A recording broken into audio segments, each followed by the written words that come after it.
Bueno, acá estudiantes les voy a dejar la primera clase tutorial de la clase virtual número uno del espacio curricular Derecho Usual. Bueno, vamos a relevar 6 cuestiones fundamentales que hemos visto en la clase uno.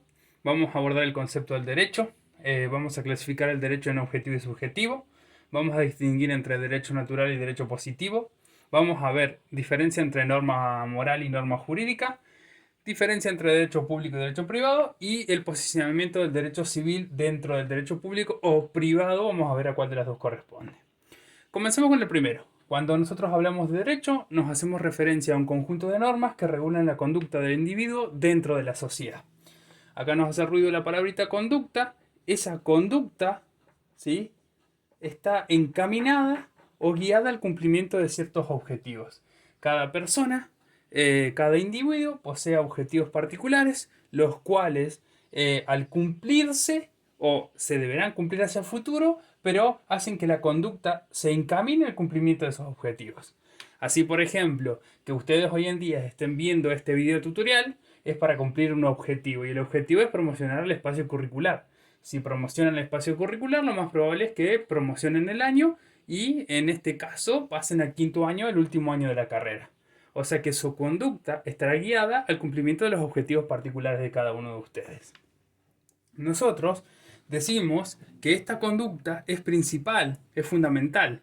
Vamos a establecer un postulado de tautología.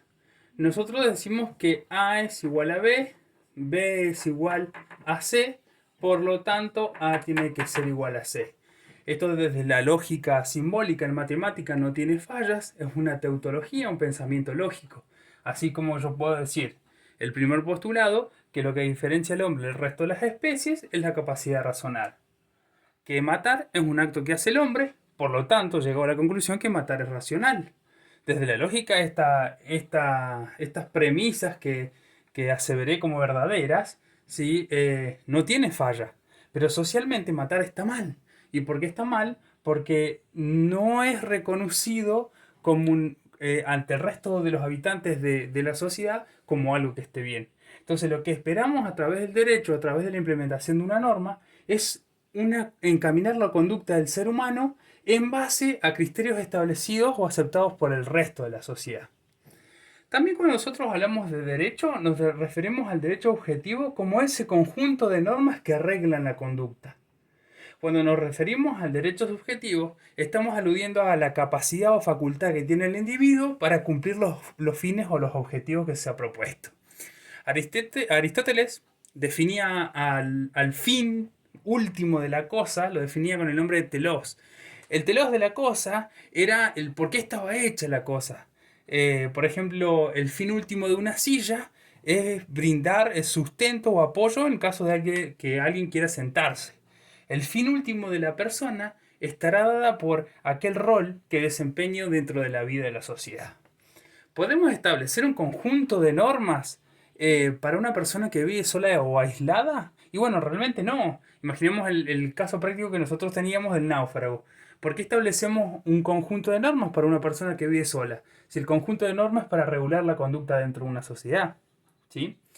Cuando hablamos de derecho natural, nos estamos refiriendo a aquellas normas morales que pasan de generación en generación y se mantienen inmutables y tienen que ver con lo divino y con la recta razón. Así, por ejemplo, cuando hablamos de derecho natural, podemos distinguir, por ejemplo, a aquellas normas morales que están referidas al respeto por los ancianos. Es algo que desde los primeros pueblos hasta hoy en día se tiene presente y se respeta. Cuando hablamos de derechos positivos, estamos haciendo alusión a aquel derecho objetivo, ¿sí?, que se encuentra vigente dentro de un país. Así, por ejemplo, diremos que una norma que se encuentra vigente en la actualidad es la ley del aborto. Así, por ejemplo, diremos que existen otras normas, otras leyes que ya no se encuentran vigentes en nuestra sociedad.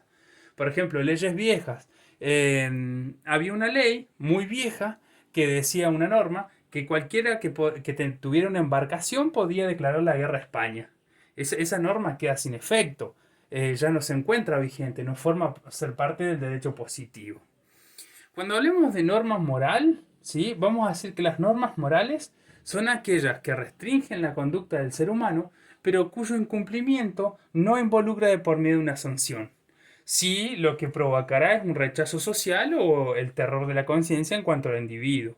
Un ejemplo de norma moral es, si yo voy a hacer fila a un banco, a un cajero, si yo me adelanto a la fila, estoy transgrediendo una norma moral. Pero no existe ninguna ley que me prohíba hacerlo. Por lo tanto, no va a haber una sanción, pero sí va a haber un rechazo social. Lo contrario a la norma jurídica. La norma jurídica sí tiene una sanción. ¿Y por qué actúa con una sanción? Porque lo que está haciendo es coaccionando la libertad. Definíamos libertad como la posibilidad de autodeterminarse sin coacción.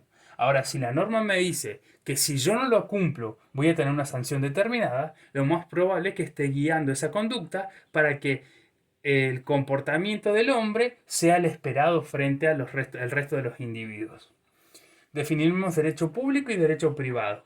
El derecho público es aquel en donde el Estado actúa como un actor, regulando, administrando estas relaciones entre las personas. Un ejemplo de derecho público, un decreto de necesidad de urgencia dictado por el Poder Ejecutivo que restringe la circulación de los individuos hasta un horario específico. Le va a importar tanto a Rosa, que se encuentra en La Quiaca, como a Esteban, que está en Ushuaia. Corresponde al interés de todos los habitantes de la nación argentina. Un ejemplo de derecho privado, ¿sí? Es aquel que se da entre los particulares o también entre los particulares y el Estado, pero siempre y cuando éste actúe como particular. Un ejemplo de derecho privado, yo Martín le vendo mi auto a mi compañero, mi amigo Cristian. ¿Le va a importar a Esther que esté en San Juan? Y no, porque es un hecho que se realiza entre particulares. Por último, vamos a decir que nuestro derecho civil, que es el eje fundamental de nuestra materia de derecho usual, se enmarca dentro de nuestro derecho privado y que este derecho civil comprende todo el espectro de la vida del hombre, desde las relaciones con sus semejantes antes de su nacimiento y después de su muerte. Y hasta acá llegan los conceptos fundamentales de la primera clase de derecho usual.